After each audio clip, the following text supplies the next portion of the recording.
दोस्तों नमस्कार, मैं हूं केदारनाथ मिश्रा और आप देख रहे हैं एग्जाम कांकस चैनल। दोस्तों जैसा कि आप लोग जानते हैं कि इस समय हम लोग स्वास्थ्य शिक्षा अधिकारी की जो 2005 में परीक्षा हुई थी, उसके पेपर को सॉल्व कर रहे हैं और जो आगामी स्वास्थ्य शिक्षा अधिकारी की परीक्षा है, उसके लिए अपने आप को तैयार कर रहे हैं कि किस तरह से प्रश्न पूछे जाएँगे, ठीक है?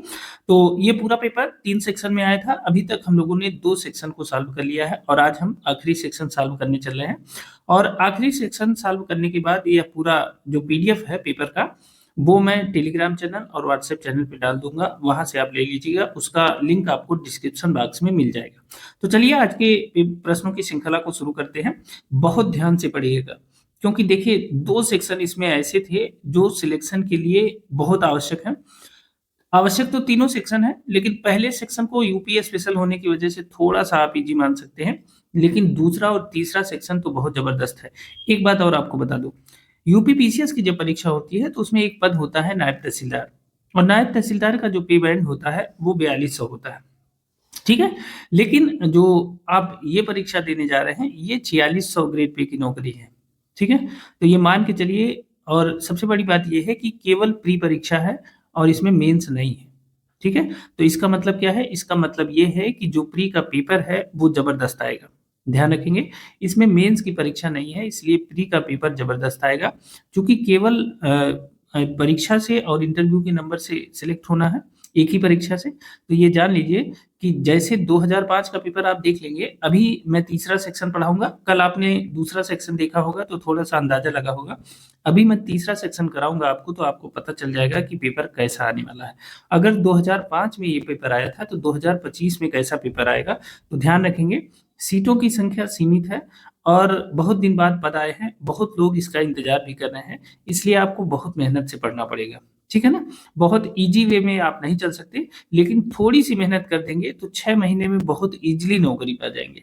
इन दोनों बातों में अंतर है, इसे ध्यान से समझिएगा, ठीक है ना? थोड़ी-सी मेहनत करनी है 6 महीने में और आपको एक गज़ेटेड पोस्ट मिल जाएगी, इस बात को भी याद रखिएगा, ज़्यादा संघर्ष नहीं करना है, ठीक है? तो चलिए देख लेते हैं आज के प्रश्नों की श्रृंखला को और आपको जो तैयारी करनी है, वो पीसीएस लेवल की तैयारी करनी है, मैं आपको बता दे रहा हूँ। पीसीएस लेवल का मतलब ये है कि जो आपका सिलेबस है, उसके हिसाब से उस लेवल की तैयारी करेंगे, ठीक है? कल आपने देखा होगा किस तरह से योजनाओं से प्रश्न पूछे गए थे, बहुत ज़बरदस्त। आज भी देखेंगे जो थर्ड सेक्शन है और मैंने सुबह आपको एक वीडियो बना के बताया भी था कि जो अभी तक जानकारी मिली है, उसके अनुसार 50 प्रश्न यूपी स्पेशल के, जैसे पिछली बार पेपर हुआ था ये स्वास्थ्य शिक्षा अधिकारी का 2005 में, उसी पैटर्न पे पेपर होना है। जैसे 50 क्वेश्चन यूपी स्पेशल के और 50 क्वेश्चन जीएस के रहेंगे, जिसमें हिस्ट्री, जियोग्राफी, साइंस, पॉलिटी सब उसमें रहेगा, करंट अफेयर्स रहेगा और उसके बाद जो 50 प्रश्न रहेगा, उसमें 25 प्रश्न सेंट्रल और स्टेट की जो योजनाएँ हैं, उनसे संबंधित रहेगा और शेष जो 25 प्रश्न हैं, वो बायोलॉजी से रहेंगे और बायोलॉजी से खासकर बीमारियों से संबंधित, मिनरल से संबंधित, विटामिन से संबंधित ऐसे ही प्रश्न रहेंगे। ऐसे ही प्रश्न 2005 में पूछे गए थे, तो 99.99% ये उम्मीद है कि पूरा सिलेबस वही है, पुराना ही। ठीक है? बहुत जल्दी सिलेबस आ जाएगा। तब तक आप जो बीच की चीज़ें हैं, जैसे योजनाएँ पढ़िए, जीएस के सारे सब्जेक्ट आप पढ़ सकते हैं क्योंकि वो सभी आपकी परीक्षा में पूछे जाएँगे। ठीक है ना? तो इन सब चीज़ों को करते रहिएगा। हम क्रमबद्ध तरीके से इसकी तैयारी शुरू करेंगे, एक-एक सब्जेक्ट को लेके चलेंगे और एक-एक वीडियो आपको मिलेगी। ध्यान रखिएगा कि जो भी वीडियो मिलेगी उसे पूरा देखने का प्रयास करिएगा, क्योंकि हमारा जो टारगेट रहता है वह प्रश्नों की संख्या बढ़ाना नहीं होता है, बल्कि हमारा जो टारगेट रहता है वो हम 15 प्रश्न ही कराएँगे, लेकिन उन 15 प्रश्नों में 60 प्रश्न, 70 प्रश्न, 100 प्रश्न समाहित रहते हैं। उससे क्या होता है कि आपको पूरा सिलेबस तैयार हो जाता है। कहीं से भी प्रश्न पूछता है, वो आपको ज़रूर मिलेगा। तो इसलिए वीडियो ज़रूर देखिएगा और रेगुलर आपको एक वीडियो मिलेगी और एक योजना की वीडियो मिलेगी। ज़्यादा से ज़्यादा 5 से 10 मिनट के अंदर की रहेगी वो वीडियो और उतने में आपको पूरी योजना समझ में आ जाएगी। उसे आपको नोट कर लेना है, बार-बार दोहरा लेना है या उसकी पीडीएफ के लिए आपको हमारे टेलीग्राम चैनल या व्हाट्सएप चैनल पे जाना होगा, जहाँ से उसकी पीडीएफ भी मिल जाएगी, जिसे आप बार-बार दोहरा सकते हैं। ठीक है? तो अधीर न होइए, बहुत स्ट्रेटजी से तैयारी करिए, अनाप-शनाप पढ़ने से कुछ नहीं होगा, क्योंकि जो ये पेपर है, ये बिल्कुल हट के है, अलग तरह का। जैसे आरओ आरओ की परीक्षा में होता है कि उसमें कुछ पता नहीं रहता कि प्री में कैसा पेपर आ जाएगा, वैसे इसमें भी है। हालांकि आरओ में फिर भी पता रहता है कि 60 प्रश्न हिंदी के आएंगे, किस किस सेक्शन से आएंगे, लेकिन जो जीएस आता है वो बड़ा उटपटांग आता है, वैसे ही इसमें भी है, जो भी पूछा जाएगा। अब चलते हैं, पहले तीसरा सेक्शन देखते हैं तो आपको बहुत सी चीजें समझ में आएंगी, ठीक है। लेकिन एक क्षमा याचना भी है आप लोगों से, क्योंकि कल हमने 66 नंबर क्वेश्चन आपको सॉल्व कराया था और उसमें जनहित याचिका से संबंधित जो ऑप्शन था वो मैंने जो है जल्दबाजी में यूएसए की जगह यूके बता दिया था, ठीक है। 66 नंबर क्वेश्चन, तो उसे सुधार लीजिएगा कि जो जनहित याचिका की जो शुरुआत हुई थी वह कहाँ हुई थी।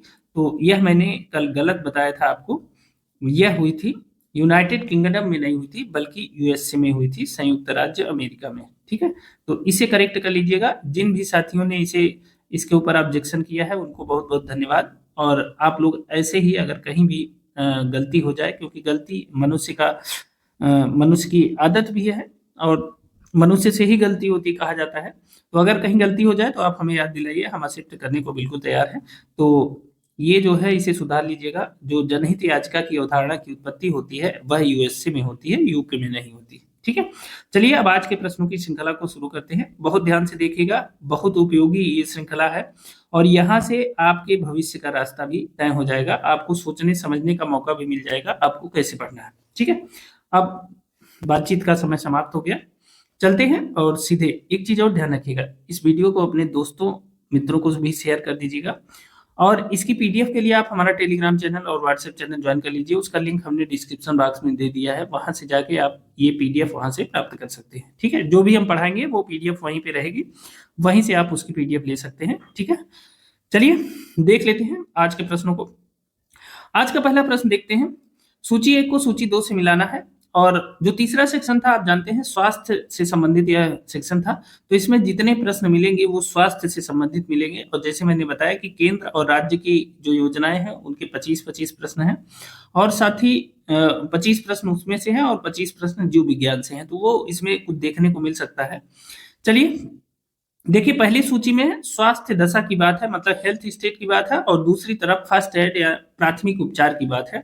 तो अगर किसी को हीट क्रैम्प्स या तापीय ऐंठन होता है तो क्या प्राथमिक उपचार है, अगर किसी को हीट स्ट्रोक होता है तो क्या प्राथमिक उपचार है, अगर कोई पॉइजनस होता है किसी को तो क्या प्राथमिक उपचार है, पॉइजनस स्नेक बाइट, अगर कोई मान लीजिए कि जहरीला सांप किसी को डस लिया है, काट लिया है तो क्या उपचार होता है, और 1 डिग्री बर्न 1 डिग्री ताम्रता अगर किसी को होती है तो क्या प्राथमिक उपचार होता है। तो प्राथमिक उपचार के बारे में आपको बताना है।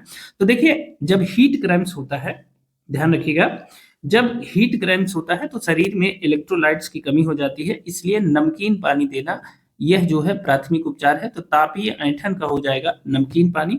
जब हीट स्ट्रोक की स्थिति होती है तो शरीर का जो टेम्परेचर होता है वो बहुत तेज हो जाता है, ज्यादा हो जाता है, बढ़ जाता है। तो जब शरीर का टेम्परेचर बढ़ जाता है तो उसे तेजी से ठंडा करना जरूरी होता है, इसलिए उसे शीतल जल में स्नान कराया जाता है, ठीक है ना। ध्यान रखेंगे, तापाघात में क्या होता है, शीतल जल या ठंडे पानी में स्नान कराया जाता है।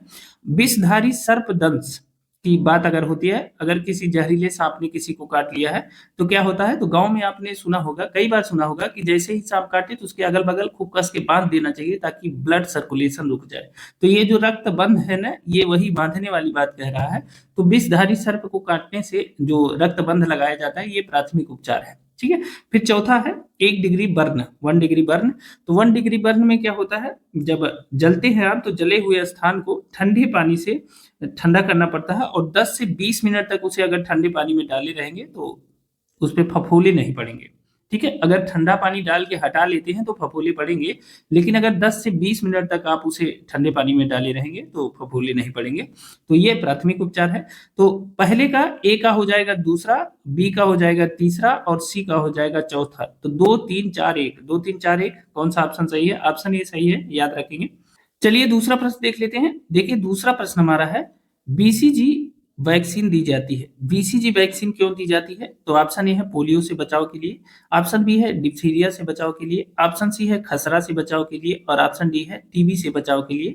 तो आप जानते हैं जो बीसीजी वैक्सीन होती है वह टीबी से बचाव के लिए दिया जाता है, ठीक है। ध्यान रखिए, ट्यूबरकुलोसिस कहते हैं और हिंदी में इसे तपेदी के नाम से भी जाना जाता है, ठीक है ना, तपेदिक के नाम से जाना जाता है। और यह जो बीमारी है यह माइकोबैक्टीरियम ट्यूबरकुलोसिस नामक बैक्टीरिया से होती है। ठीक है, ध्यान रखेंगे किससे होती है, माइकोबैक्टीरियम ट्यूबरकुलोसिस नामक बैक्टीरिया के कारण होती है टीबी। ठीक है, ध्यान रखेंगे, बहुत इंपॉर्टेंट है। कई बार यह वायरस के साथ पूछ लिया जाता है और यह पूछा जाता है कि इनमें से कौन सी बीमारी वायरस से नहीं होती है। तो टीबी वायरस से नहीं होती है बल्कि किससे होती है, यह बैक्टीरिया से होती है। ठीक है, इस बात को ध्यान रखेंगे, यह प्रश्न कई बार पूछा गया है। अब देखिए, अगर आपसे कोई पूछे कि बीसीजी का जो फुल फॉर्म है वह क्या होता है, तो बीसीजी का जो फुल फॉर्म होता है वह होता है बैसिलस कालमेट ग्यूरिन। ऐसे हिंदी में लिख देता हूं, बैसिलस कालमेट कालमेट ग्यूरिन, यह बीसीजी का फुल फॉर्म होता है। और ये जो बैसिलस कालमेट ग्यूरिन है ना, ये वास्तव में ये दो फ्रांसीसी वैज्ञानिक अल्बर्ट कैलमेट और कैमिल गुएरिन जिन्होंने इस टीके का विकास किया, उन्हीं का दोनों के नाम पर इसका नाम पड़ गया बीसीजी। ठीक है, ध्यान रखेंगे। और बीसीजी का टीका बनाने में जिस बैक्टीरिया का प्रयोग किया गया है उसका नाम है माइकोबैक्टीरियम बोविस, या इसे यम बोविस के नाम से आप जानते हैं। आप जानते हैं कि कोई भी जो आदर्श टीका होता है उसको बनाने के लिए उसी संबंधित जीवाणु या विषाणु का जो कमजोर रूप होता है उसी का यूज किया जाता है। तो यह माइकोबैक्टीरियम बोविस के कमजोर रूप का उपयोग करके बैसिलस कालमेट ग्यूरिन यानी बीसीजी नामक टीका बनाया गया है। अब देखिए, यूपीपीसीएस के इंटरव्यू में एक बार यह प्रश्न पूछा गया था अभ्यर्थी से कि बीसीजी वैक्सीन बच्चे के जन्म के कितनी देर बाद उसको देना चाहिए। तो आप जान लीजिए कितने दिनों के बाद उसको दिया जा सकता है। तो आप जानिए कि बीसीजी का टीका जो है वह नवजात के या बच्चे के जन्म के 24 घंटे के अंदर लग जाना चाहिए। ठीक है ना, कितनी देर के अंदर, 24 घंटे के अंदर। लेकिन अगर 24 घंटे के अंदर किसी कारणवश नहीं लग पाया तो 0 से लेकर के 6 महीने के अंदर किसी भी हालत में लग जाना चाहिए। अगर तब भी नहीं लग पाया तो यह 5 साल तक लगाया जा सकता है। ध्यान रखिएगा, कितने तक, 5 साल तक लगाया जा सकता है। लेकिन जैसे ही 1 साल हो जाता है, 1 साल से अधिक होने के बाद जब यह टीका लगाना होता है तो उसके पहले बच्चों का एक टेस्ट करना पड़ता है और उसे कहते हैं मंटूक्स टेस्ट। कौन सा टेस्ट कहते हैं, मंटूक्स टेस्ट कहते हैं। उसके बाद ही यह टीका 1 साल के बाद लगाया जा सकता है। तो ध्यान रखेंगे, आप सिर्फ इतना जानिए कि बीसीजी की जो वैक्सीन है वह जन्म के 24 घंटे के अंदर बच्चों को लगानी चाहिए। यह आदर्श रूप है। बीसीजी की वैक्सीन टीबी से बचाव के लिए है और टीबी जो होती है वह बैक्टीरिया से होती है, इसका एक और नाम है तपेदिक। ठीक है, इसे ध्यान रखेंगे। अगले प्रश्न की तरफ चलते हैं। आज का जो हमारा तीसरा प्रश्न है वह है राष्ट्रीय टीबी नियंत्रण कार्यक्रम के अंतर्गत टीबी के निदान का सबसे अच्छा तरीका क्या है। आपको बताना है कि राष्ट्रीय टीबी नियंत्रण कार्यक्रम के अंतर्गत टीबी के निदान का सबसे अच्छा तरीका, under national TB control program best method of diagnosis of TB is, कौन सा है। अब देखिए, इसमें रक्त परीक्षण है, एक्सरे परीक्षण है, बलगम परीक्षण है और मल परीक्षण है। तो इसमें जो सबसे सटीक होगा जिससे टीबी का अनुमान वास्तव में सही सही लगाया जा सकता है, तो इसमें से सही आंसर क्या होगा, किसके परीक्षण से। तो देखिए, जो राष्ट्रीय टीबी नियंत्रण कार्यक्रम है उसके अनुसार सबसे अच्छा जो माना जाता है वह बलगम परीक्षण माना जाता है। हालांकि ये जो तीनों परीक्षण है ना, तीनों परीक्षण के द्वारा टीबी का पता लगाया जा सकता है, लेकिन सबसे अच्छा होता है बलगम परीक्षण। और यह एएफबी, स्मीयर माइक्रोस्कोपी या नाट जैसे उपकरणों से किया जाता है और जो टीबी के बैक्टीरिया की सीधे पहचान कर लेता है, यानी माइकोबैक्टीरियम ट्यूबरकुलोसिस की सीधे पहचान कर लेता है बलगम से। ठीक है ना, तो इसे ध्यान रखेंगे। हालांकि जहां तक मल परीक्षण की बात है, तो अगर शरीर में आंतरिक टीबी हो जाती है तो उसके लिए मल परीक्षण आवश्यक होता है आंतरिक टीबी के लिए। ठीक है, तो इसे भी ध्यान रखेंगे, इंपॉर्टेंट है। अगला देख लेते हैं, चौथा प्रश्न है शिशु मृत्यु निम्नलिखित में से किसको कहते हैं। आपको बताना है इनमें से शिशु मृत्यु किसको कहते हैं, उसकी परिभाषा है ये, आपको ध्यान से बताना है। देखिए, पहला है नवजात शिशु की जन्म से 1 सप्ताह के अंदर मृत्यु को। दूसरा है शिशु की जन्म से 1 माह के अंदर मृत्यु को। तीसरा है शिशु की जन्म से 1 वर्ष के अंदर मृत्यु को। और चौथा है 5 वर्ष से कम आयु के शिशु की मृत्यु को। आपने शिशु मृत्यु दर के बारे में बहुत सुना होगा जब आपने कभी जनगणना पढ़ी होगी। तो आप हमको बताइए कि इसमें से शिशु मृत्यु किसे कहते हैं। अब देखिए, इस प्रश्न को ध्यान से देखिए, ये डिस्प्यूटेड क्वेश्चन है लोक सेवा आयोग द्वारा। यहाँ लिखा है शिशु मृत्यु और यहाँ लिखा है नियोनेटल मोर्टेलिटी। नियोनेटल में मोर्टेलिटी और शिशु मृत्यु में दोनों में अंतर है। शिशु मृत्यु को क्या कहते हैं, इन्फेंट क्या कहते हैं शिशु मृत्यु को? इसको कहते हैं इन्फेंट इन्फेंट मोर्टेलिटी रेट। ठीक है, इन्फेंट मोर्टेलिटी रेट। ठीक है, आपने कई बार जनगणना में यह शब्द सुना होगा IMR। ठीक है ना, तो यह शिशु मृत्यु दर के लिए शिशु के लिए किसका प्रयोग किया जाता है? इन्फेंट का। इसमें भी देखिए ऑप्शन में क्या दिया है? Child child child. लेकिन जो नियोनेटल है, नियोनेटल का मतलब क्या होता है? नियोनेटल का मतलब होता है नवजात। क्या होता है? यह नवजात होता है। ठीक है, शिशु और नवजात में अंतर है। ठीक है, तो इस बात को ध्यान रखेंगे। तो अगर प्रश्न में इंग्लिश सही वर्जन है तो इंग्लिश को ही लोक सेवा आयोग मानता है, तो हम शिशु मृत्यु नहीं मानेंगे, इसे नवजात मृत्यु लिखना चाहिए था जो उसने अंग्रेजी में लिखा है। शिशु मृत्यु किसे कहते हैं? शिशु मृत्यु देखिए, अगर हिंदी के इस प्रश्न के हिसाब से चलेंगे तो शिशु मृत्यु का मतलब है कि जन्म से 1 वर्ष के भीतर की मृत्यु जो होती है बच्चों की, वो शिशु मृत्यु दर है। और शिशु मृत्यु को प्रति 1000 जन्मों पर मापा जाता है। ठीक है, प्रति 1000 जन्मों पर कितने शिशुओं की मृत्यु हुई, उसे वही शिशु मृत्यु दर माना जाता है। ठीक है, और यह जो है चिकित्सा और जननांकी की मानक परिभाषा है, इसे ध्यान रखेंगे। प्रति 1000 जन्म पर कितने शिशुओं की मृत्यु हुई उसे शिशु मृत्यु दर कहते हैं, लेकिन 1 वर्ष के भीतर शिशु के जन्म के। ठीक है, इसे ध्यान रखेंगे। लेकिन वास्तव में जो प्रश्न है वह है नवजात मृत्यु दर। तो नवजात मृत्यु दर वह होती है जो जन्म के 7 दिन के अंदर, ठीक है, जन्म के शिशु के या बच्चे के जन्म के 7 दिन के अंदर जिन बच्चों की मृत्यु हो जाती है, 7 दिन के अंदर जन्म के, वह जो है नवजात मृत्यु में आता है। तो इसे ध्यान रखेंगे। अब हिंदी के हिसाब से यह अलग है, इंग्लिश के हिसाब से अलग है। आपको इंग्लिश के हिसाब से मान के चलना पड़ेगा। तो इसका जो सही आंसर होगा, death of newborn within 1 week of birth, यानी नवजात शिशु की जन्म से 1 सप्ताह के अंदर मृत्यु को न्यूनेटल मोर्टेलिटी कहते हैं या नवजात मृत्यु कहते हैं, जन्म के 7 दिन के अंदर। ठीक है, तो ए ऑप्शन सही होगा मेरे हिसाब से। अगर इससे बेहतर आप जानते हो तो हमें जरूर बताइएगा। ठीक है, अगला देख लेते हैं। आज का जो 5वां प्रश्न है वह है कि गर्भावस्था की पूर्ण अवधि में आयरन तथा फोलिक अम्ल की टिकिया लेने की न्यूनतम संख्या क्या है? गर्भावस्था की पूर्ण अवधि में आयरन और फोलिक अम्ल की टिकिया लेने की जो न्यूनतम संख्या वह क्या है? देखिए, हमने इसके बारे में बहुत सर्च किया, कहीं एक डिजिट नहीं मिल पाई। कहीं ये पता चला कि लगातार 6 महीने तक खाना पड़ता है और 6 महीने में 180 दिन होते हैं, 1 गोली खाना पड़ता है, इसलिए 180 गोली चाहिए। कहीं कहीं ये दिखा कि 180 से लेकर के 240 गोलियां खानी चाहिए, तीसरे सप्ताह से ही शुरू हो जाता है। तो इसमें मैं कंफ्यूज हूं।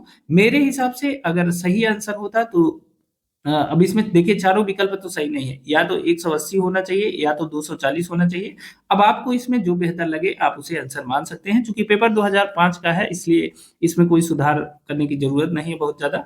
ठीक है, तो आपको जो बेहतर लगे, हाँ ये कर सकते हैं आप कि इसे सर्च कर सकते हैं, यह आपके आगे और काम कर सकता है। ठीक है, तो ध्यान रखेंगे। अगला देख लेते हैं। 106 नंबर प्रश्न है कि आयोडीन युक्त लवण में आयोडीन का जो अंश होता है वह कितना होता है? The content of iodine in the iodised salt is.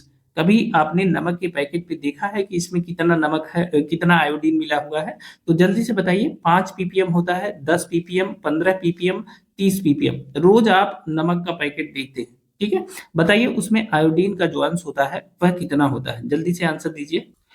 अब देखिए इसका सही आंसर होगा ऑप्शन सी, 15 ppm। आयोडीन युक्त लवण में आयोडीन का जो अंश होता है वह कितना होता है?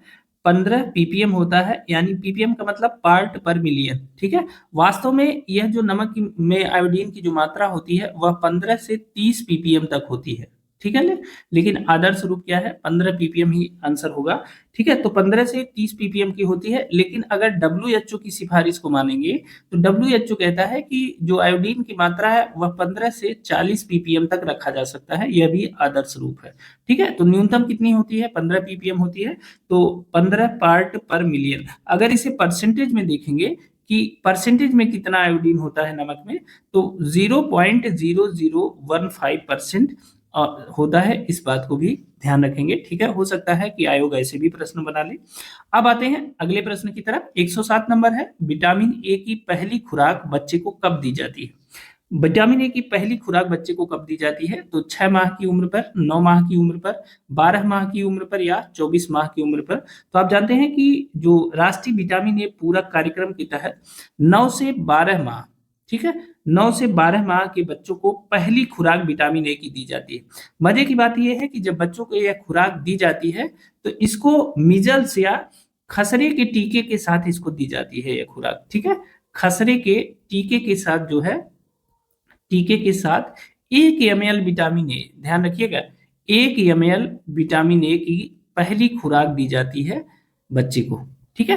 पहली खुराक कब दी जाती है? खसरे के टीके के साथ 1 ml विटामिन ए की पहली खुराक बच्चे को दी जाती है 9 माह की उम्र पर, ठीक है। 9 से 12 महीने के बच्चों को ये दी जाती है। बी ऑप्शन सही है, याद रखेंगे, ठीक है। अगला देख लेते हैं, निम्नलिखित रोगों में कौन विषाणु द्वारा उत्पन्न होता है? आपको बताना है इनमें से कौन सा रोग है जो विषाणुओं के द्वारा होता है। तो आप जानते हैं कि इसका सही आंसर क्या है? इसका सही आंसर है पोलियो। पोलियो जो है, पोलियो वायरस होता है, ठीक है। और पोलियो वायरस के कारण होता है, आप जानते ही हैं, ठीक है। जहां तक टीबी की बात करें तो टीबी होता है माइकोबैक्टीरियम ट्यूबरकुलोसिस से, ठीक है, या क्षमा कहते हैं इसे ट्यूबरकुलोसिस। तो ये जो है बैक्टीरिया से होता है। किससे होता है? बैक्टीरिया से। अगर साइजोफ्रेनिया की बात करें तो साइजोफ्रेनिया एक मानसिक विकार है, इसे ध्यान रखिएगा, खंडित मनस्कता, या इसे कहते हैं साइजोफ्रेनिया। यह क्या है? यह एक मानसिक विकार है और यह न बैक्टीरिया से होता है न वायरस से होता है, इसे ध्यान रखेंगे। फिर आते हैं आंत्रजर, या इसे कहते हैं टाइफाइड। टाइफाइड किससे होता है? तो सैल्मोनेला टाइफी, आप जानते हैं ये क्या होता है? सैल्मोनेला टाइफी, यह भी एक बैक्टीरिया होता है। तो किससे होता है? कई बार पूछा गया है कि टाइफाइड कैसे होता है, तो सैल्मोनेला टाइफी, इसे ध्यान रखेंगे। और यह एक बैक्टीरिया है और दूषित पानी, दूषित भोजन, ये सब खाने से यह बीमारी हो जाती है, टाइफाइड हो जाता है, तो इसे ध्यान रखेंगे। पोलियो जो है पोलियो वायरस के कारण होता है, इसे ध्यान रखेंगे, ठीक है। 109 नंबर क्वेश्चन देख लेते हैं, विटामिन सी की अल्पता से कौन सा रोग होता है? बहुत आसान सा प्रश्न है। विटामिन सी की कमी से क्या होता है? स्कर्वी रोग होता है, सब लोग जानते हैं। विटामिन सी की कमी से क्या होता है? स्कर्वी रोग होता है। लेकिन अगर हम पूछे कि पेलाग्रा रोग किससे होता है, ठीक है, पेलेग्रा रोग किससे होता है? तो विटामिन बी3 से होता है, ठीक है, विटामिन बी3 से होता है। और बी3 का जो वैज्ञानिक नाम है, रासायनिक नाम क्या है? नियासिन, इसका रासायनिक नाम है नियासिन, इसे याद रखेंगे। बेरी बेरी बहुत बार पूछा गया है, बेरी बेरी किससे होता है? ये एकदम गंधवा दिया है पूछ के इसको आयोग ने, बी1 से होता है। और ये थायमिन, विटामिन बी1 को क्या कहते हैं? थायमिन के नाम से जानते हैं, इसे भी ध्यान रखेंगे। फिर आते हैं स्कर्वी, विटामिन सी की कमी से होता है, आप जानते हैं। और विटामिन सी का नाम स्कारबिक एसिड है, यह भी जान लीजिए, क्योंकि कई बार लोग यही गलत करके चले जाते हैं कि विटामिन सी को किस नाम से जानते हैं, तो इसे स्कारबिक एसिड के नाम से जानते हैं, इसे ध्यान रखेंगे। जहां तक रिकेट्स की बात है तो रिकेट्स किससे होता है? तो यह विटामिन डी की कमी से होता है, ठीक है, विटामिन डी की कमी से होता है, तो इसे भी ध्यान रखेंगे, बहुत इंपॉर्टेंट है। अच्छा, विटामिन डी का नाम क्या है वास्तव में? विटामिन डी का नाम है, रासायनिक नाम है कैल्सीफेराल, ठीक है, कैल्सीफेराल है विटामिन डी का रासायनिक नाम। लेकिन कभी कभी यह पूछ लेता है कि कौन सा विटामिन डी है कि जो कोले कैल्सीफेराल के नाम से जाना जाता है और कौन सा है जो एर्गो कैल्सीफेराल के नाम से जाना जाता है। तो वास्तव में विटामिन डी के दो भाग हैं, ठीक है, विटामिन डी के दो भाग हैं। एक तो है विटामिन डी टू, ये दूसरा रूप है। विटामिन डी टू को एर्गो कैल्सीफेराल के नाम से जानते हैं, यह प्रश्न पूछा गया है, कई बार पूछा जाता है। विटामिन डी टू को क्या कहते हैं? एर्गो कैल्सीफेराल के नाम से जानते हैं। और अगर बात करें विटामिन डी थ्री की, तो विटामिन डी थ्री, ध्यान रखेंगे, विटामिन डी थ्री का जो नाम है वह है कोले कैल्सीफेराल, कोले कैल्सीफेराल। तो इस प्रकार कोले कैल्सीफेराल और अर्गो कैल्सीफेराल, ये क्रमशः D3 और D2 विटामिन को कहते हैं, इसे ध्यान रखेंगे, कैल्सीफेराल है ये, इसे याद रखिएगा, कई बार परीक्षाओं में पूछा गया इसलिए मैंने यहाँ चर्चा कर दिया है, ठीक है ना। अगले प्रश्न की तरफ चलते हैं, देखिए 110 नंबर प्रश्न है, ग्रामीण क्षेत्र में प्राथमिक स्वास्थ्य केंद्र स्थापित किया जाता है। आपको बताना है कि ग्रामीण क्षेत्रों में प्राथमिक स्वास्थ्य केंद्र कितनी जनसंख्या पे स्थापित किया जाता है। ऑप्शन ए है 30,000 जनसंख्या पर, ऑप्शन बी है 20,000 जनसंख्या पर, ऑप्शन सी है 10,000 जनसंख्या पर और ऑप्शन डी है 5,000 जनसंख्या पर।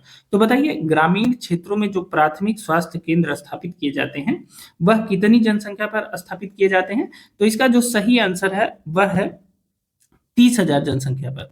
ग्रामीण क्षेत्रों में जो प्राथमिक केंद्र स्थापित किए जाते हैं वो 30,000 जनसंख्या पर, लेकिन अगर यह इलाका पहाड़ी हो, आदिवासियों का हो, पहाड़ी इलाका हो या आदिवासी बहुल इलाका हो या दुर्गम इलाका हो, तो यह जो आबादी है इसमें थोड़ा सा रिलैक्सेशन मिल जाता है और 20,000 की आबादी पर ही जो है एक प्राथमिक स्वास्थ्य केंद्र की स्थापना की जा सकती है। तो इसे ध्यान रखेंगे। जो प्राइमरी हेल्थ सेंटर होता है इसे क्या कहते हैं, पीएचसी के नाम से जानते हैं। ठीक है, और पीएचसी के अंडर में 4 से 6 उप स्वास्थ्य केंद्र होते हैं। ठीक है, 4 से 6 क्या होते हैं, उप स्वास्थ्य केंद्र। ठीक है ना, तो 4 से 6 उप स्वास्थ्य केंद्र होते हैं, हेल्थ एंड वेलनेस सेंटर आप कह सकते हैं इसे, पीएचसी के अंदर में। ठीक है ना, अब एक जो पीएचसी होती है उसमें एक डॉक्टर होता है। ठीक है, एक डॉक्टर होता है और इसके साथ जो है 14 पैरा मेडिकल स्टाफ होते हैं। 14 पैरा मेडिकल स्टाफ होते हैं।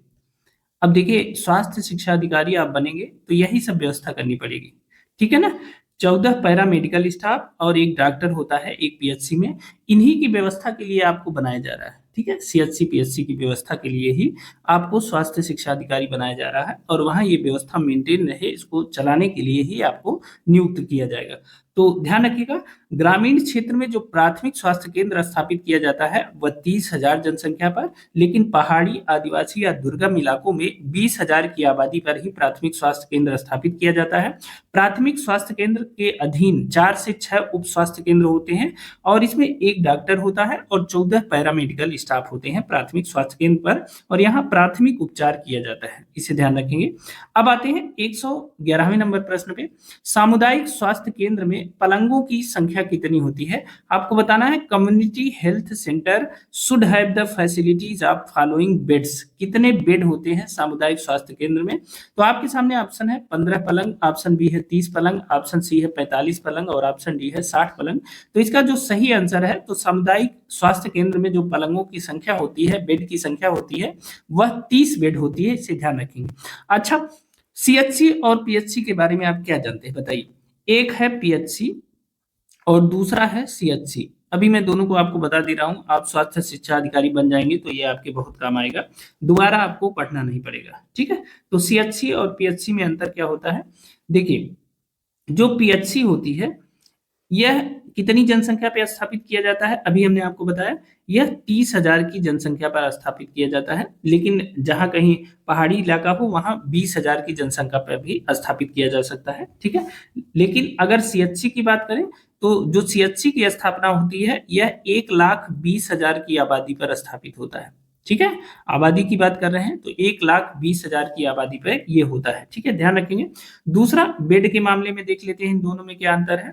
तो जो सीएचसी जो पीएचसी होता है, प्राथमिक उपचार केंद्र जो होता है, यह 6 बेड होता है यहाँ। ठीक है, लेकिन जो सीएचसी होता है वहां कितने बेड होते हैं।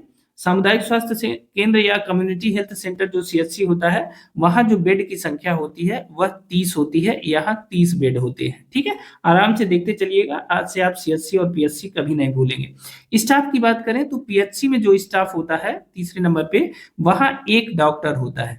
ठीक है, एक डॉक्टर होता है और 14 जो है पैरामेडिकल होते हैं, पीएम लिख दे रहा हूं, 14 पैरामेडिकल स्टाफ होते हैं। ठीक है, अगर सीएचसी की बात करूं तो सीएचसी में जो डॉक्टर होते हैं वह 4 विशेषज्ञ डॉक्टर होते हैं यहाँ।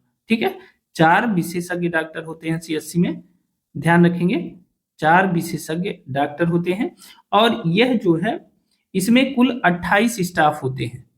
ठीक है, 4 विशेषज्ञ डॉक्टर होते हैं और कुल जो है जो स्टाफ की संख्या होती है वह 28 होती है।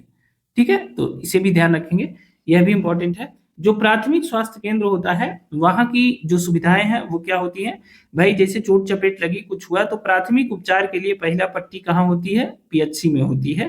तो ध्यान रखेंगे जो चौथा ऑप्शन है, यहाँ बुनियादी ओपीडी होता है, प्राइमरी ओपीडी की बात कर लें, और यहाँ टीकाकरण कार्यक्रम किया जाता है।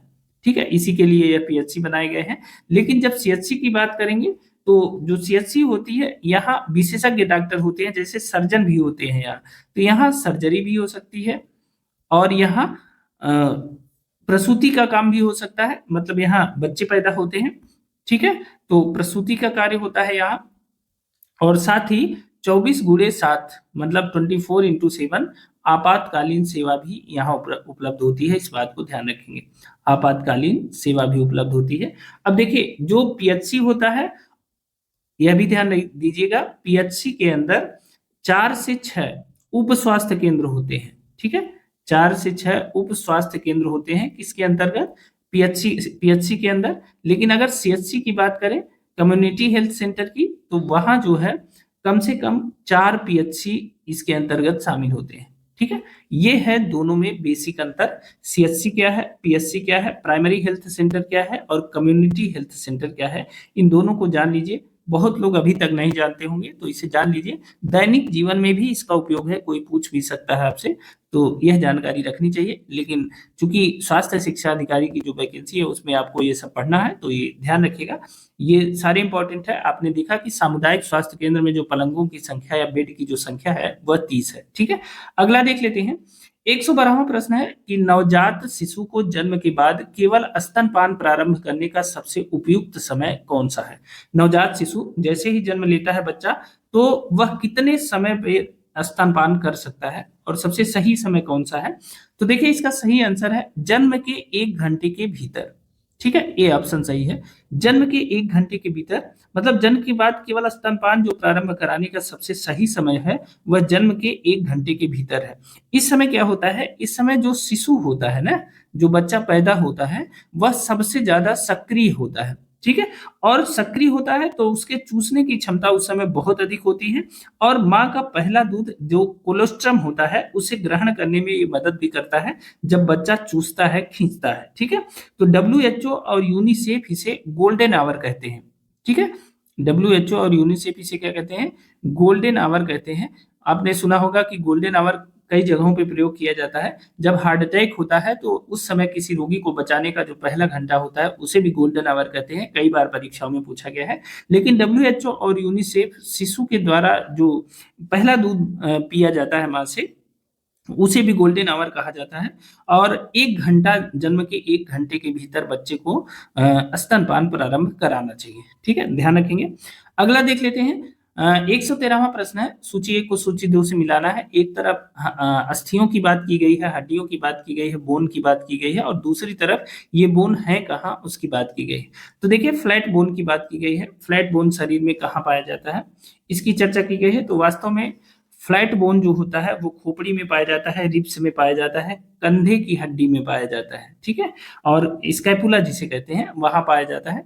तो चपटी अस्थि कहाँ है, ये करोटी में है। ठीक है, तो चौथा ऑप्शन सही है। लंबी अस्थि या लांग बोन कहाँ पाया जाता है, तो आप जानते हैं कि जो लांग बोन होता है वो जांघ या फीवर में पाया जाता है, ऊपरी बाह में पाया जाता है, मतलब ऊपरी बाह में, जांघ या उसमें फीमर में भी पाया जाता है।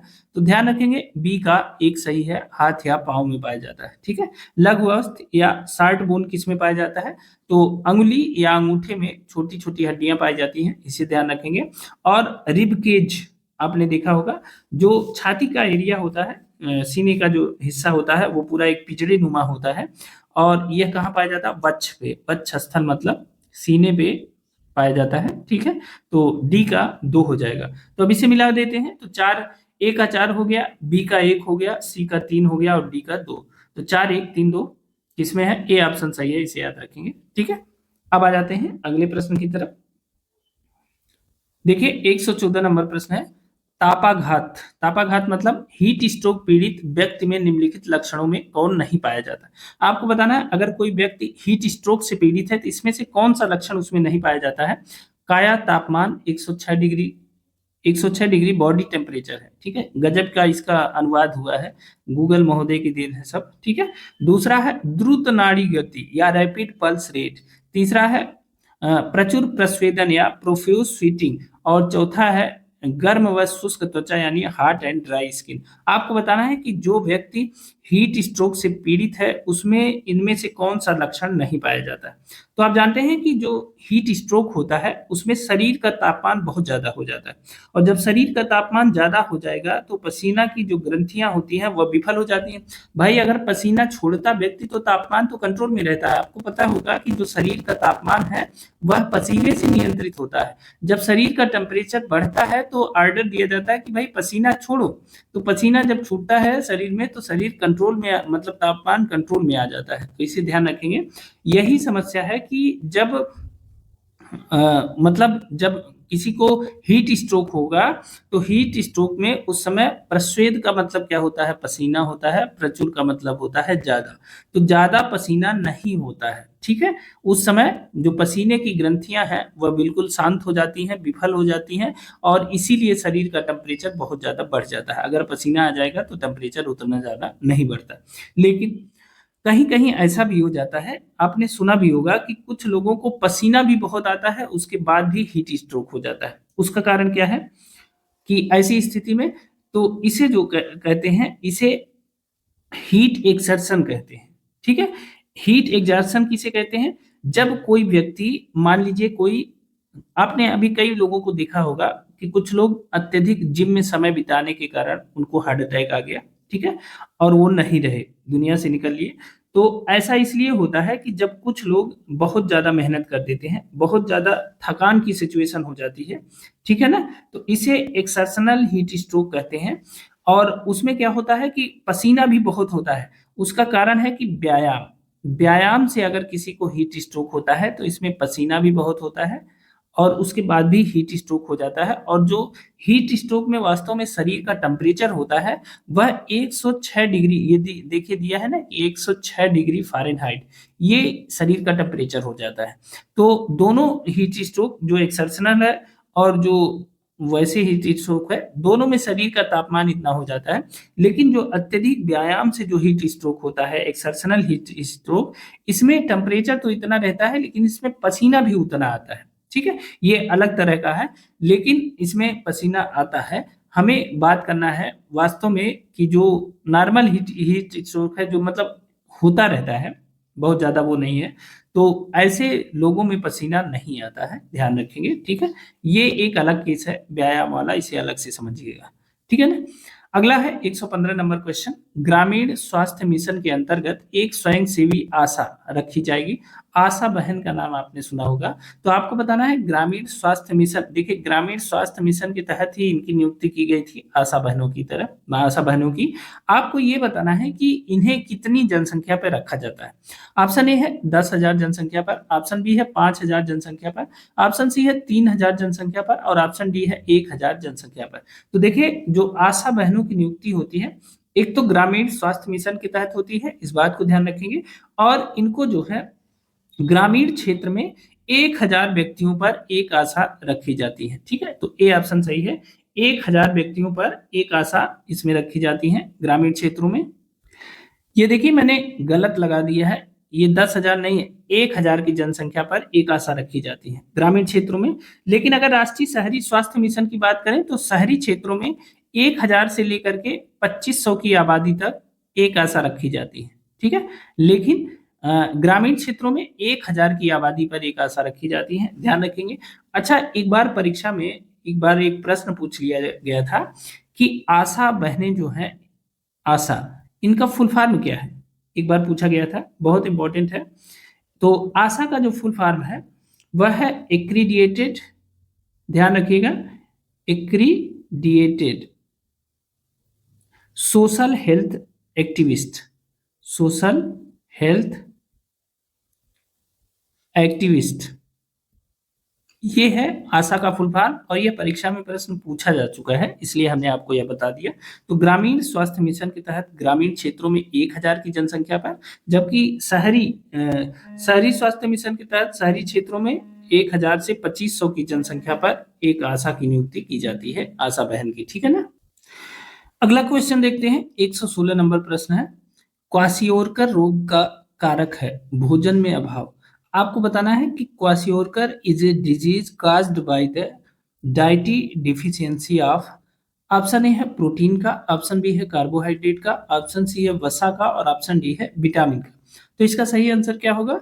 इसका सही आंसर है ऑप्शन ए प्रोटीन का। क्वाशियोरकर रोग प्रोटीन की कमी से होता है और मुख्यतः यह 1 से 5 वर्ष के बच्चों में होता है, ठीक है। 1 से 5 वर्ष के बच्चों में प्रोटीन की गंभीर कमी से यह रोग होता है और इसका लक्षण भी दिखता है, बच्चे का पेट फूल जाता है, सूखे बाल, त्वचा पर धब्बे, ये सब इसके लक्षण भी हैं।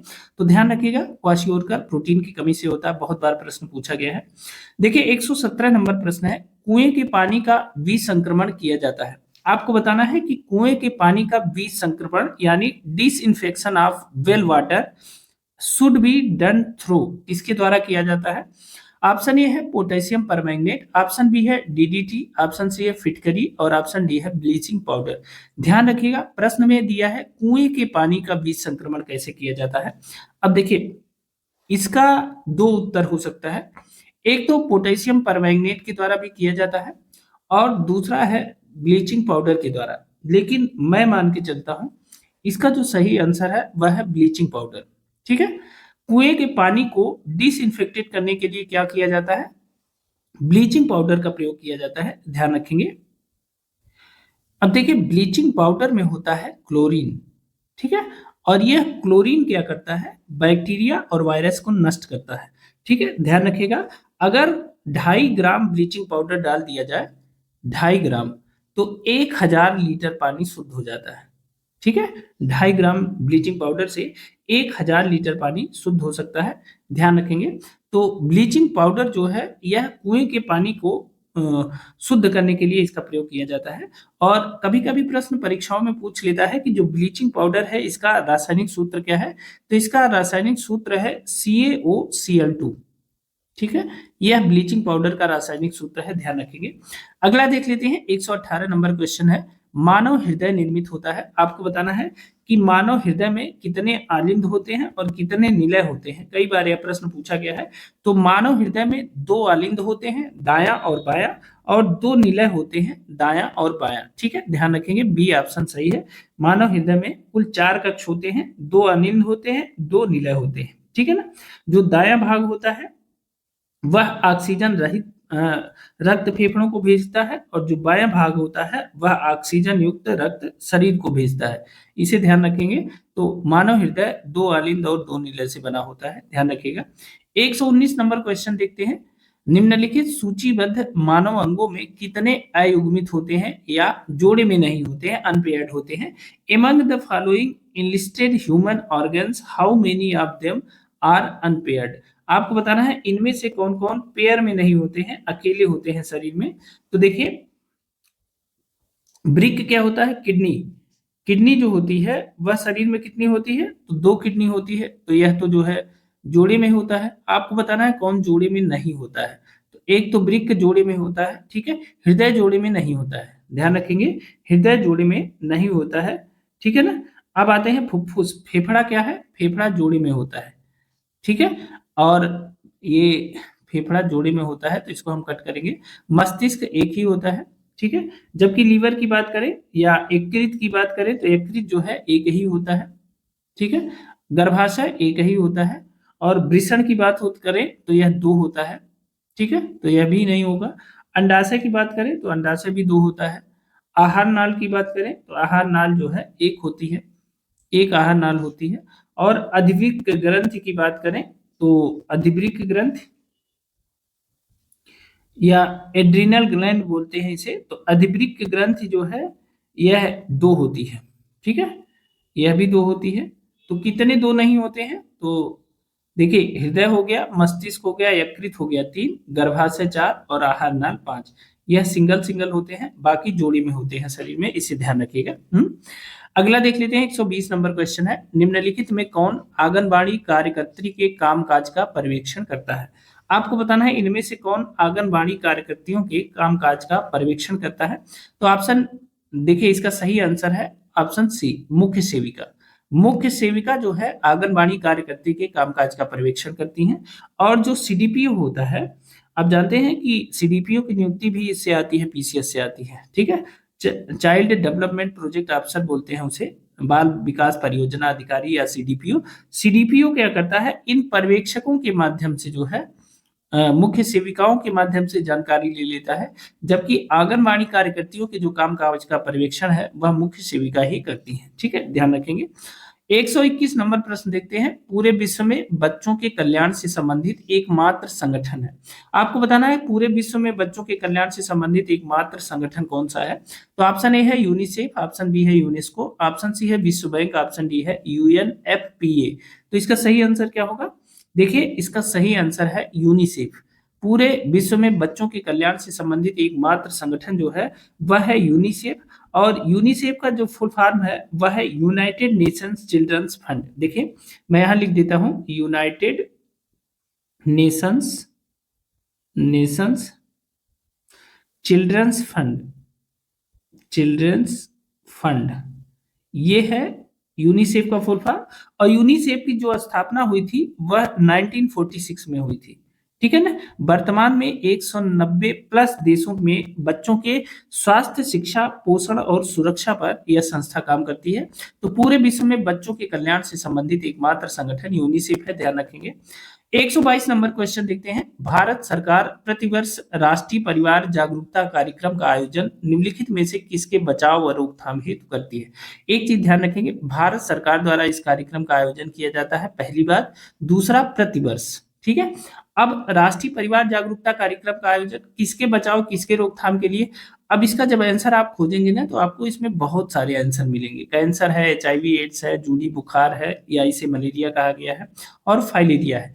लेकिन वास्तव में देखिए कहीं कहीं मिलता है परिवार नियोजन के लिए जागरूकता फैलाना, कहीं कुछ कहीं कुछ। लेकिन इसका जो सही आंसर होना चाहिए वह है ऑप्शन डी, हाथी पांव। हाथी पांव को फाइलेरिया भी कहते हैं। तो भारत सरकार प्रतिवर्ष जो राष्ट्रीय परिवार दिवस वो जागरूकता कार्यक्रम के तहत जो है वह नेशनल फैमिली वेलफेयर वीक का जो आयोजन करती है, उसके तहत हाथी पांव जो बीमारी है उसके बचाव और रोकथाम के लिए वह जो है कार्यक्रमों का आयोजन करती है। इस समय सरकार के द्वारा एक अभियान चलाया जाता है जिसे एमडीए अभियान कहते हैं। एमडीए का मतलब मास ड्रग एडमिनिस्ट्रेशन अभियान कहते हैं। और इसके तहत क्या होता है कि फाइलेरिया से बचाव के लिए दवाओं का वितरण किया जाता है। और यह एक राष्ट्रीय अभियान है और इसका उद्देश्य है पूरी तरह से फाइलेरिया को समाप्त करना, ठीक है। तो ध्यान रखेंगे, अगर इस प्रश्न का कोई और आंसर आपको मिलता है तो कमेंट करके हमें जरूर बताएं, ठीक है। अगला देखते हैं, 123वां प्रश्न है। निम्नलिखित में कौन सामान्य वयस्क मानव का रक्तदाब होता है। तो ये तो आप जानते हैं कि जो मानव का रक्तदाब होता है वह कितना होता है, 120 और 80, ठीक है ना। सिस्टोलिक डायस्टोलिक के हिसाब से 120 और 80 होता है, इसे ध्यान रखेंगे। अच्छा, कभी कभी कंफ्यूजन हो जाती है, देखिए मैं बता देता हूं। 120 जो होता है वह होता है सिस्टोलिक, ठीक है, ध्यान रखेंगे। सिस्टोलिक कितना होता है, 120 होता है। और डायस्टोलिक कितना होता है, 80 होता है डायस्टोलिक, ठीक है। तो इसे ध्यान रखेंगे, कभी कभी यहां भी गलत कर जाते हैं लोग, परीक्षाओं में पूछा जाता है। अगला देखते हैं, निम्नलिखित में कौन मानव अंग औषधियों तथा अनेक विषैले पदार्थों के निर्विषीकरण के लिए उत्तरदायी है। आपको बताना, which of the following human organs is responsible for detoxication of drugs and many poisonous substances. Option A है फुफ्फुस, ऑप्शन बी है हृदय, ऑप्शन सी है यकृत और ऑप्शन डी है ब्रिक या किडनी। तो लंग, हार्ट, लीवर या किडनी, कौन सा है जो औषधियों के द्वारा और अनेक विषैले पदार्थों जो शरीर में खा लिए जाते हैं उनके निर्विषीकरण के लिए या उन्हें समाप्त करने के लिए, उन्हें छोटे छोटे हिस्से में तोड़कर शरीर से बाहर करने के लिए कौन सा अंग, मानव अंग कार्य करता है, उत्तरदायी है। तो इसका सही आंसर है यकृत या लीवर, सी ऑप्शन सही है, इसे याद रखिएगा। तो देखिए वास्तव में औषधि और विषैले पदार्थों के डिटॉक्सिफिकेशन के लिए जो मुख्य रूप से उत्तरदायी है वह यकृत उत्तरदायी है। और अगर ब्लड में कोई दिक्कत है तो उसे छानने का जो काम है वह ब्रिक करती है, किडनी करती है, ठीक है। इस प्रश्न का जो सही जवाब होगा वह लीवर होगा, इसे याद रखिएगा, ठीक है। अगला है, महिलाओं के माहवारी चक्र की आवर्तता होती है। तो इन women menstrual cycle has a period DCT periodicity of, तो यह होती है 28 दिन की। ठीक है, डी ऑप्शन सही है, इसे याद रखिएगा। अगला देख लेते हैं, 126 नंबर प्रश्न है, the gestation period is the period, यानी सगर्भता काल होती है, अवधि आपको बताना है कि द जेस्टेशन पीरियड तो कौन सी होती है। तो इसका जो सही आंसर होगा ऑप्शन डी सही होगा, निषेचन से लेकर के जन्म तक।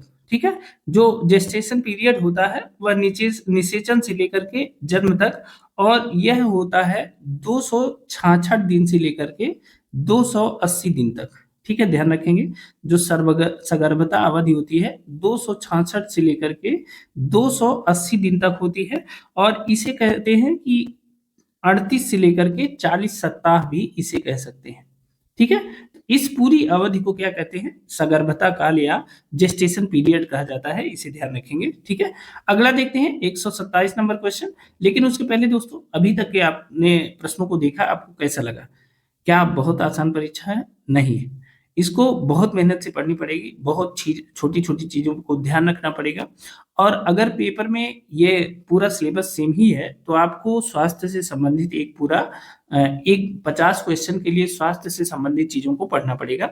उसके लिए स्वास्थ्य की तमाम योजनाएं और उनमें जो निहित बिंदु है उनको लगातार देखते रहना पड़ेगा। ठीक है, तो बाकी के जो 25 प्रश्न है उसे भी बहुत ध्यान से देखिएगा, वह भी प्रश्न बहुत उपयोगी है और उसके आधार पे आपको स्ट्रेटजी बनाना बहुत आसान हो जाएगा। ठीक है, चलिए देखते हैं 127 नंबर प्रश्न है, सूची एक को सूची दो से मिलाना है, एक तरफ दांत दिए गए हैं और दूसरी तरफ उनके बारे में पूछा गया है कि कौन सा सही है। तो पहले है दुग्ध का दांत, और चर्वणक है, अग्र चर्वणक है, स्वाद ग्रंथियां हैं, मतलब मिल्क टीथ है, मोलर्स है, प्री मोलर्स है, टेस्ट बड्स है, और दूसरी तरफ है सिंगल रूट और विजडम टीथ या टंग है, फिर टेम्पोररी टीथ। अब आपको इनमें से मिलान करना है।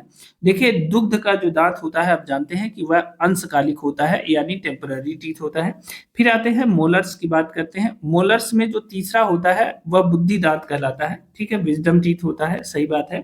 फिर आ जाते हैं टंग में, टंग में क्या होता है, वो प्रीमोलर्स क्या होता है, प्रीमोलर्स में एक मूल होता है। ठीक है, सी का एक है।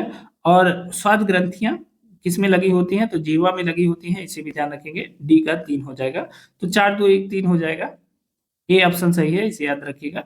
अगला देख लेते हैं 128, पाचनावधि में खाद्य पदार्थों की जो रासायनिक संरचना है उसमें परिवर्तन होता है किसके द्वारा? जब भोजन पचने लगता है, during digestion the changes in the chemical structure of food are brought about by, आपको बताना है किसके द्वारा परिवर्तन होता है। इसका जो सही आंसर है वह एंजाइम। जब भोजन पेट में जाता है तो जैसे ही मुंह में जाता है वहीं से एंजाइम लग जाते हैं भोजन के साथ, और पाचन क्रिया तक वो लगातार भोजन के साथ चलते रहते हैं कहीं ना कहीं। ठीक है, जैसे एमाइलेज एंजाइम है, लाइपेज एंजाइम है, लार में एमाइलेज एंजाइम पाया जाता है जो स्टार्च को माल्टोज में बदलता है।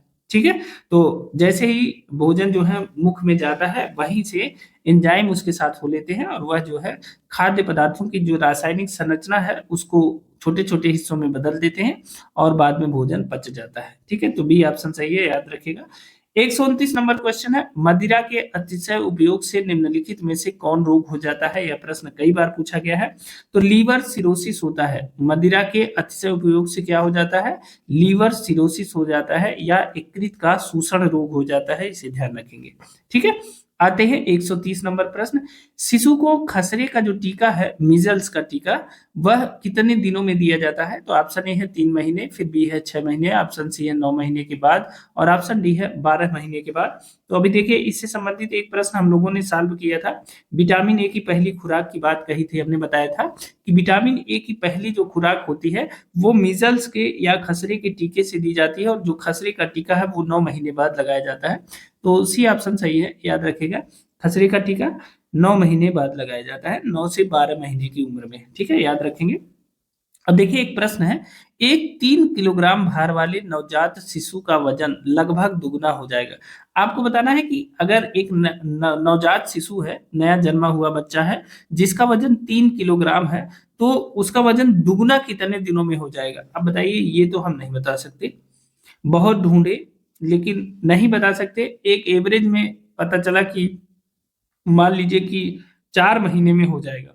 ठीक है, जितना हमने ढूंढा 2.5 से 4 किलोग्राम का जो वजन है स्वस्थ शिशुओं में, वह जो है 4 महीने में दोगुना हो जाता है। तो इसमें 4 महीना कोई ऑप्शन नहीं है, तो इसका वो आप सर्च कर लीजिएगा। ठीक है, जो आपको बेहतर लगे, हम एग्जैक्ट नहीं बता सकते। 3 किलोग्राम भार वाले नवजात शिशु का जो वजन है वह लगभग कितने महीनों में दुगना हो जाएगा? हमको जो आंसर मिला है वह 4 महीने में मिला है। 4 महीने में वह दुगना हो जाएगा, क्योंकि बताया गया है कि शुरू के जो 3 महीने होते हैं वो बच्चों की सबसे तेज वृद्धि के होते हैं, और बालक शुरू से 3 महीने के बीच लगभग 25 से 30 ग्राम प्रतिदिन इसके वजन में वृद्धि होती है। ठीक है ना, बच्चे के वजन में 25 से 30 ग्राम प्रतिदिन की वृद्धि होती है शुरू के 3 महीने में, जन्म में। तो इसका जो वजन है वह 4 महीने में दोगुना होने की जो जानकारी है वो मुझे है। इसमें से कौन सा आंसर सही होगा हमें भी कमेंट करके बता दीजिएगा, उपयुक्त फैक्ट के साथ, प्रूफ के साथ। ठीक, अगला देखते हैं। 132 नंबर प्रश्न है, निम्नलिखित रोगों में किसमें मृत्यु की संभावना 100% होती है? आपको बताना है किस रोग में मृत्यु की संभावना 100% होती है। ऑप्शन ए है रेबीज, ऑप्शन बी है टिटनेस, ऑप्शन सी है टीबी और ऑप्शन डी है जापानीज इंसेफ्लाइटिस। बताइए इसमें कौन सी बीमारी ऐसी है जिसमें 100% मरने की संभावना रहती है, गारंटी रहती है कि बचना तो है ही नहीं है। ठीक है, तो देखिए इसका जो सही आंसर है वह हो जाएगा रेबीज। रेबीज किससे आता है? कुत्ते के काटने से फैलता है, और रेबीज से मृत्यु की संभावना 100% होती है। जबकि जापानीज इंसेफ्लाइटिस, आपका दिमाग इसी पे होगा, जापानीज इंसेफ्लाइटिस पे। इसके गंभीर मामले, जितने भी गंभीर मामले हैं उसमें जो मृत्यु दर है मात्र 30% है। ठीक है, लेकिन जो रेबीज है इसमें 100% मृत्यु दर है, क्योंकि इसकी कोई दवा ही नहीं है। अगर आपने जैसे ही कुत्ते ने काटा और उसके बाद आपने तुरंत इंजेक्शन नहीं लगवा लिया, तो फिर समझ लीजिए कि उसकी फिर बाद में कोई दवा नहीं है। ठीक है, तो इसका ए ऑप्शन सही होगा, रेबीज में मरने की संभावना 100% है। हाँ, जहां तक जापानी इंसेफ्लाइटिस की बात है, तो इसमें क्या होता है कि मृत्यु दर 30% है। बड़े बड़े मतलब जिसमें जो बहुत गंभीर मामले हैं उसमें भी 30% मृत्यु दर है बस। और इससे लोग ठीक भी हो सकते हैं, लेकिन इनको न्यूरोलॉजिकल समस्याएं हो सकती हैं, विकलांगता हो सकती है, पूरी तरह से विकलांगता हो सकती है, लेकिन जान इनकी बचाई जा सकती है। ठीक है ना, लेकिन अगर किसी को रेबीज की समस्या है, रेबीज की बीमारी है, तो फिर उसे नहीं बचाया जा सकता। ठीक है, अगला देख लेते हैं 133 नंबर, हैजा। हैजा का मतलब क्या होता है? कॉलरा। कॉलरा का उद्भवन काल या इंक्यूबेशन पीरियड पूछा है कि हैजा या कॉलरा का उद्भवन काल क्या होता है? तो वह होता है कुछ ही घंटों में, मतलब यह कुछ ही घंटों में पता चल जाता है, अपना काम करना शुरू कर देता है। ठीक है, तो हैजा का जो उद्भवन काल होता है वह कुछ घंटों से लेकर के 5 दिन तक होता है, इसे ध्यान रखिएगा। ठीक है, 134 नंबर क्वेश्चन देखते हैं। सूची 1 है, सूची 2 से मिलाना है, और सूची 1 में बीमारियां दी गई हैं और संबंधित अंग दिए गए हैं सूची 2 में। देखिए मोतियाबिंद, मोतियाबिंद कहाँ होता है? तो आंख में होता है, आप जानते ही हैं। त्वचा शोथ या डर्मेटाइटिस की बात है तो यह त्वचा में होता है, यह भी जानते हैं, स्किन में होता है। पेप्टिक अल्सर कहाँ होता है? तो यह स्टमक में होता है, पेप्टिक अल्सर। और प्लूरिसी, प्लूरिसी कहाँ होता है? तो यह होता है फुफ्फुस में होता है, फेफड़े में। ठीक है, लंग में होता है। तो इस तरह से ए का 3 हो गया, बी का 1 हो गया, सी का 4 हो गया और डी का 2। 3 1 4 2 कहाँ है? सी ऑप्शन सही है, याद रखेंगे। ठीक है, 135 नंबर क्वेश्चन देखते हैं। मधुमेह पीड़ित व्यक्ति में निम्नलिखित लक्षणों में कौन पाए जाते हैं? आपको बताना है कि मधुमेह से पीड़ित जो व्यक्ति होता है उनमें से कौन सा लक्षण पाया जाता है। ऑप्शन ए है उच्च शर्करा, ठीक है, यही।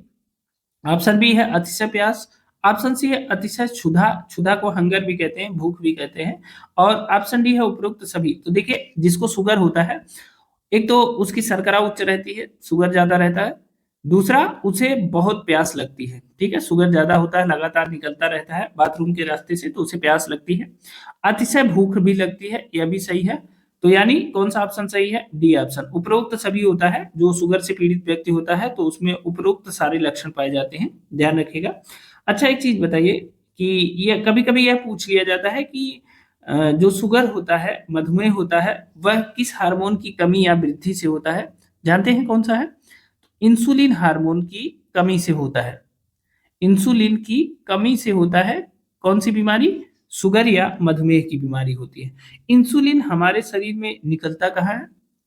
तो इंसुलिन जो है अग्नाशय की लैंगरहैंस दीपिकाओं से निकलता है। अग्नाशय की Langerhans Langerhans, Langerhans की बीटा कोशिकाओं से, बीटा कोशिकाओं से इंसुलिन का स्राव होता है। ठीक है, इस बात को ध्यान रखेंगे। जब इंसुलिन की कमी हो जाती है तो शरीर में उच्च शर्करा की स्थिति हो जाती है और शरीर में क्या होता है, शरीर मधुमेह से पीड़ित हो जाता है, इसे ध्यान रखेंगे। पैंक्रियाज की लैंगरहैंस की जो बीटा सेल्स है उन्हीं के द्वारा इंसुलिन का उत्पादन किया जाता है, इसे भी ध्यान रखेंगे।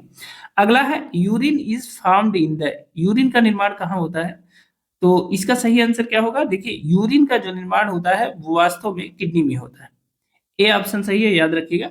यकृत में यूरिया बनता है लेकिन यूरिन नहीं बनता है। यूरिन कहाँ बनता है? यानी लीवर में यूरिया बनता है लेकिन यूरिन नहीं बनता है, यूरिन बनता है किडनी में। ये ऑप्शन सही है, इसे याद रखेंगे। ठीक है, 37 नंबर क्वेश्चन है, मच्छर के लार्वों को मारने के लिए निम्नलिखित में से कौन आमाशयिक विष है? यानी which of the following is a stomach poison to kill the larvas of mosquitoes? इसका सही आंसर क्या होगा? तो ऑप्शन ए है मेलाथियन, ऑप्शन बी है पेरिस ग्रीन, ऑप्शन सी है एबेट और ऑप्शन डी है एलिथ्रिन। बताइए, मच्छर के लार्वा को मारने के लिए आमाशयिक विष कौन सा है जो उसके आमाशय को फाड़ के उसकी हत्या कर दे? ठीक है, तो इसका सही आंसर क्या होगा? बताइए, इसका सही आंसर क्या होगा? तो इसका सही आंसर होगा ऑप्शन बी, पेरिस ग्रीन होगा। ठीक है ना, पेरिस ग्रीन जो है इसे कापर एकेटो आर्सेनाइड के नाम से जानते हैं। ध्यान रखिएगा, किस नाम से जानते हैं? Copper, copper aceto, aceto arsenide. ठीक है, कापर एकेटो आर्सेनाइड के नाम से जानते हैं पेरिस ग्रीन को। यह क्या होता है? यह जल में घुल जाता है और जब मच्छर का लार्वा इसे खाता है तो यह उसकी आंत में जाकर के जहर पैदा कर देता है और वह मर जाता है। ठीक है, तो इसका नाम क्या है जहर का? इसका नाम है पेरिस ग्रीन। इस बात को ध्यान रखेंगे, बहुत इंपॉर्टेंट है। और यह हाईली टॉक्सिक है क्योंकि इसमें 43% आर्सेनिक होता है। क्या होता है? 43% आर्सेनिक होता है, इसे ध्यान रखेंगे पेरिस ग्रीन में। और एक ऐतिहासिक जहर है। कारण क्या है? कि यह जो है 1867 में बनने वाला पहला रासायनिक जहर है। 1867 में पेरिस ग्रीन का निर्माण किया गया था और यह पहला रासायनिक जहर था। ध्यान रखिएगा, पहला रासायनिक जहर क्या था? पेरिस ग्रीन, इसे ध्यान रखेंगे। और रासायनिक कीटनाशक बनाया गया था इसे पौधों में छिड़काव के लिए, खेती बाड़ी में यूज के लिए। और साथ ही मलेरिया, आलू बीटल, इसके नियंत्रण में इसका प्रयुक्त किया जाता था। और बाद में पर्यावरण पर इसका असर पड़ने लगा तो इसे हटा दिया गया है, प्रतिबंधित कर दिया गया है। पेरिस ग्रीन 1867 में बनने वाला पहला रासायनिक जहर था, इसे भी ध्यान रखेंगे। कापर एकेटो आर्सेनाइड के नाम से जानते हैं इसे। और इसमें 43% आर्सेनाइड होता है, आर्सेनिक होता है। ठीक है, ध्यान रखेंगे। अगला देखते हैं 138, यदि एक सामान्य व्यक्ति की ऑक्सीजन आपूर्ति अवरुद्ध कर दी जाए तो उसकी मृत्यु हो जाएगी। सामान्य सा प्रश्न है। If oxygen supply of a normal person is cut off he will die with it. मतलब अगर एक व्यक्ति को पूरी तरह से ऑक्सीजन देना बंद कर दिया जाए तो वह कितनी देर में मर जाएगा, आपको यह बताना है। तो देखिए, आपके सामने ऑप्शन है 30 सेकंड के अंदर, ऑप्शन बी 60 सेकंड के अंदर, ऑप्शन सी 120 सेकंड के अंदर, ऑप्शन डी 180 से 360 सेकंड के अंदर। तो इसका सही आंसर क्या होगा? देखिए, 30 सेकंड के अंदर अगर किसी को ऑक्सीजन बंद कर दी जाएगी तो उसे चक्कर आएगा, फिर उसे घबराहट होगी। ठीक है, केवल इतना काम होगा, मरेगा नहीं। 60 सेकंड की बात करें तो 30 से लेकर के 180 सेकंड के बीच यह क्या होगा? यह बेहोश हो जाएगा। बेहोश क्यों हो जाएगा? क्योंकि ऑक्सीजन, मस्तिष्क को ऑक्सीजन मिलना बंद हो जाएगा, इसलिए बेहोश हो जाएगा। फिर 180 मिनट के बाद, 180 सेकंड के बाद, ठीक है, ये 60 सेकंड से लेकर के 30 सेकंड की बात हमने कही। फिर 30 से 180 सेकंड, ये 60 सेकंड नहीं है, 30 से 180 उसी में आ जाता है। फिर आते हैं 1 से 3 मिनट। 1 से 3 मिनट में क्या होगा? मस्तिष्क की जो सेल्स हैं वो मरना शुरू हो जाएंगी। लेकिन अगर 3 से 5 मिनट की बात करें, ठीक है, 3 से 5 मिनट यानी 180 से 360 सेकंड। ठीक है, 60 सेकंड का 1 मिनट होता है ना, तो 3 मिनट में 180 सेकंड, तो 180 से 360 सेकंड के अंदर व्यक्ति की जो है मृत्यु हो जाती है। इस समय क्या होगा? इस समय मस्तिष्क अस्थायी रूप से क्षतिग्रस्त हो जाएगा और जो हृदय की गति है वह रुक जाएगी और व्यक्ति दम तोड़ देगा। तो अगर एक व्यक्ति को ऑक्सीजन न दिया जाए तो वह 3 से 5 मिनट के अंदर वह क्या होगा, समाप्त हो जाए, मर जाएगा। ठीक है, ध्यान रखेंगे। अगला देख लेते हैं, 139 नंबर क्वेश्चन है, फाइलेरिया के निदान के लिए रक्त का प्रतिदर्श लिया जाता है। फाइलेरिया, फाइलेरिया से निदान के लिए रक्त का जो सैंपल लिया जाता है वह कब लिया जाता है, यह आपको बताना है। तो देखिए, हमने जो सर्च किया उसमें 8 से 10 बजे पीएम से लेकर के 2 से 4 बजे एएम तक, ये मैंने सर्च किया। लेकिन इसमें जो ऑप्शन में है सीधे सीधे सुबह शाम है, तो प्रातः काल ये ऑप्शन सही है, इसे याद रखिएगा। फाइलेरिया के निदान के लिए रक्त का जो प्रतिदर्श या सैंपल लिया जाता है वह सुबह प्रातः काल लिया जाता है, इसे याद रखिएगा।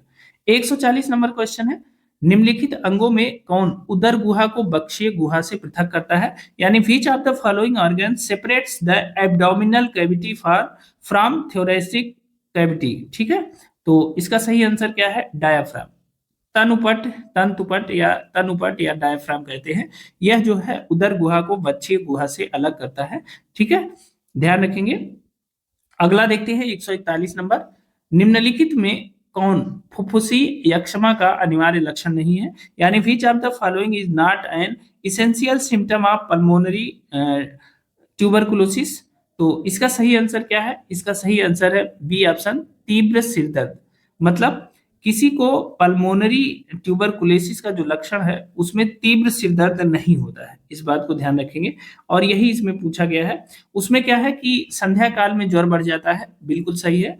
और रात्रि में पसीना आने लगता है, रात्रि प्रस्वेदन होने लगता है, पसीना आने लगता है। खांसी आती है, 3 सप्ताह से अधिक खांसी आ जाती है, और कभी कभी उसमें खांसी के साथ रक्त भी आ जाता है। सिर्फ उसमें तीव्र सिर दर्द नहीं होता है, बी ऑप्शन सही है, इसे याद रखिएगा। ठीक है, अगर किसी को फेफड़े की टीबी हुई है तो उसे सिर दर्द नहीं होता है, उसका हर शाम को शरीर में बुखार आता है, रात में पसीना छोड़ता है, और उसे खांसी बार बार आती है, इस बात को याद रखिएगा। अब अगला प्रश्न देख लेते हैं, 142 है, कैंसर संबंधित निम्नलिखित कथनों में कौन सत्य है, आपको बताना है। कि भारत में यह मृत्यु का सर्वाधिक सामान्य कारण है, बिल्कुल नहीं है, इतनी मृत्यु थोड़ी होती है, इससे सर्वाधिक मृत्यु कैंसर से ही हो जाती है। केवल वृद्ध व्यक्ति कैंसर से पीड़ित होते हैं, तो यह तो अप्रासंगिक है, तो बच्चों में भी होने लगता है। आयु बढ़ने के साथ कैंसर की संभावना बढ़ जाती है, यह भी बिल्कुल नहीं है, गलत है, क्योंकि सबकी आयु बढ़ती है तो क्या सबको कैंसर की संभावना बढ़ जाती है, ऐसा कुछ नहीं है। डी ऑप्शन है, केवल कुछ ही अंग कैंसर से प्रभावित होते हैं, बिल्कुल सही है, केवल कुछ ही अंग कैंसर से प्रभावित होते हैं, डी ऑप्शन सही है, इसे याद रखेंगे। ठीक है, अगला देखते हैं 143, ग्रामीण क्षेत्रों में ओआरएस का जो वितरण किया जाता है वह है, किसके लिए किया जाता है ओआरएस का वितरण, बताइए। ग्रामीण क्षेत्रों में जो ओआरएस का वितरण किया जाता है किसके लिए, ऑप्शन ए है टीबी के नियंत्रण के लिए, ऑप्शन बी है दस्त के नियंत्रण के लिए, ऑप्शन सी है जूड़ी बुखार के नियंत्रण के लिए, और ऑप्शन डी है खसरा के नियंत्रण के लिए। बताइए सही आंसर क्या होगा। अब देखिए, इसका सही आंसर है ऑप्शन बी, दस्त के नियंत्रण के लिए या डायरिया के नियंत्रण के लिए, डायरिया या उल्टी से होने वाला जो डिहाइड्रेशन है उसके उपचार के लिए। इसमें नमक, शर्करा, इलेक्ट्रोलाइट्स का मिश्रण होता है, और इसीलिए ओआरएस दिया जाता है। अच्छा, अगर आपसे कोई पूछ ले कि ओआरएस का फुल फॉर्म क्या है, तो इसका फुल फॉर्म है oral rehydration, oral rehydration solution. ठीक है, ओरल रिहाइड्रेशन सॉल्यूशन इसका फुल फॉर्म है ओआरएस का, और यह दस्त नियंत्रण या डायरिया के नियंत्रण के लिए दिया जाता है, याद रखेंगे। 144 की बात करें, विटामिन ए की अल्पता निम्नलिखित रोगों में से किसका कारक है, आपको बताना है कि विटामिन ए की कमी से कौन सी बीमारी होती है। तो आप जानते हैं विटामिन ए की कमी से क्या होता है, रतौंधी होती है, याद रखेगा। विटामिन ए की कमी से कौन सी बीमारी होती है, रतौंधी होती है, इसे ध्यान रखेंगे। अगला प्रश्न देख लेते हैं 144 145, पोलियो वायरस का ज्ञातव्य भंडार है, बताइए पोलियो जो वायरस है उसका भंडार कौन है, मतलब the known reservoir of polio virus is, option A है बंदर, ऑप्शन बी है श्वान, ऑप्शन सी है सुअर, और ऑप्शन डी है मनुष्य। तो देखिए, पोलियो वायरस का जो ज्ञातव्य भंडार है वह मनुष्य है, मनुष्य पोलियो वायरस को ढो रहा है। ठीक है, ध्यान रखेंगे, यह बंदरों में नहीं पाया जाता है, श्वान में नहीं पाया जाता, सुअरों में नहीं पाया जाता है। ठीक है, और इसे जो है अन्य जानवरों में इसका वो प्राकृतिक भंडार नहीं है, संक्रमण हो सकता है, लेकिन मनुष्यों में जो है यह पाया जाता है। ठीक है, तो ध्यान रखेंगे। मनुष्य से मनुष्य में यह संचरित हो सकता है। तो पोलियो जो वायरस है वह मनुष्य उसका ज्ञातव्य भंडार है। 146 का नाम देखते हैं क्वेश्चन नंबर। निम्नलिखित रोगों में कौन सा यौन संपर्क के द्वारा फैलता है? विच of the following diseases spreads through sexual contact? तो इसका जो सही आंसर होगा वह होगा सुजाक, या इसे कहते हैं गोनोरिया। गोनोरिया जो रोग है वह यौन संपर्क या सेक्सुअल कॉन्टैक्ट के द्वारा फैलता है। ए ऑप्शन सही है, इसे याद रखिएगा।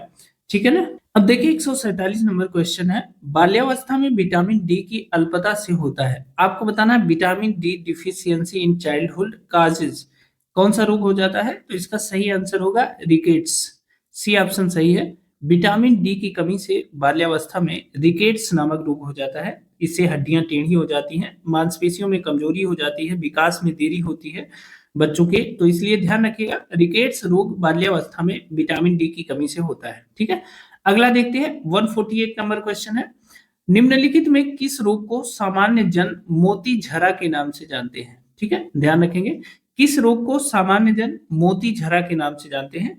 तो इसका जो सही आंसर है मोती झरा के नाम से वह है टाइफाइड, या आंत्र ज्वर भी इसे कहते हैं। टाइफाइड को सामान्य लोग जो है इसे मोती झरा के नाम से जानते हैं।